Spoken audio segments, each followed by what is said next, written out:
Welcome to the final video of our transparency training series. After watching this video, you'll be able to activate and manage transparency protections for your enrolled products. Your enrolled products automatically become protected by transparency after you pass the Operational Performance Review, or OPR, and the product's sell-through date has arrived. Now, all transparency enrolled items which passed OPR must include a valid 2D transparency data matrix code, regardless of who sells, distributes, or fulfills them. This requirement includes non-Amazon sales channels. Any units with missing or incorrect codes will be set aside for investigation.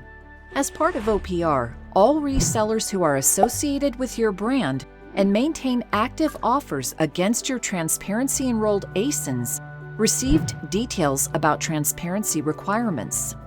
Now that transparency protections are activated for these ASINs, sellers must provide correct 2D transparency data matrix codes to create an offer against your product listings.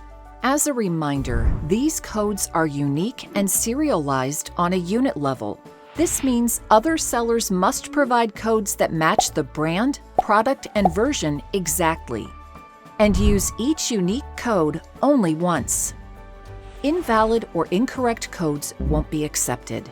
Any new sellers of the ASIN who attempt to add inventory or create a new listing against a protected ASIN will be required to go through an application process to sell it. Sellers who fulfill orders themselves must provide the code for every unit of transparency-enabled products they fulfill. For products enrolled in Fulfillment by Amazon, or FBA, we'll look for and scan transparency codes in fulfillment centers as we receive them.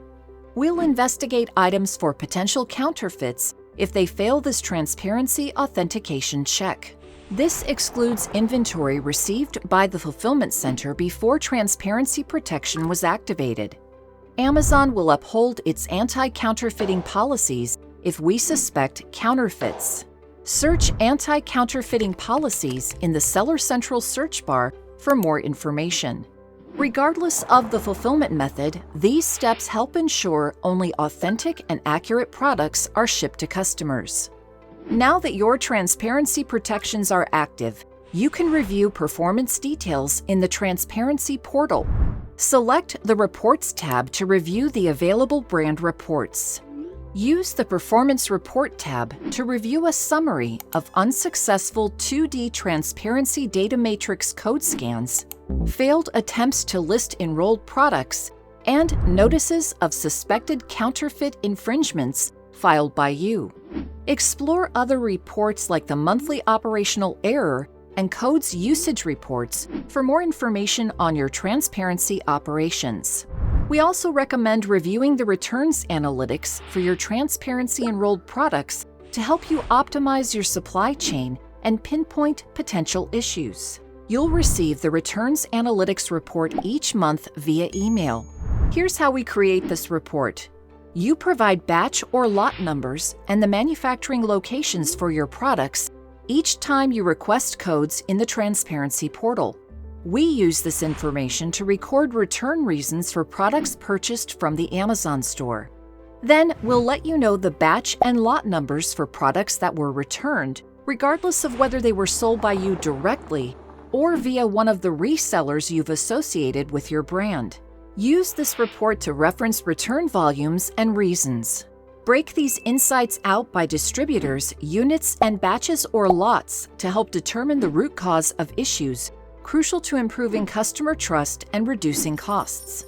Now that you're familiar with your transparency reporting options, we recommend the following best practices as you continue to manage operations. Maintain a supply of 2D transparency data matrix codes for your enrolled items to avoid production barriers and shipping delays. Frequently audit your operations to ensure transparency codes are consistently and correctly integrated into your product's packaging. This can help you catch errors early on and avoid interruptions to your business. Remember that transparency isn't a channel control tool. Avoid using different UPCs for and making minor packaging changes to otherwise similar products that you're selling across different sales channels.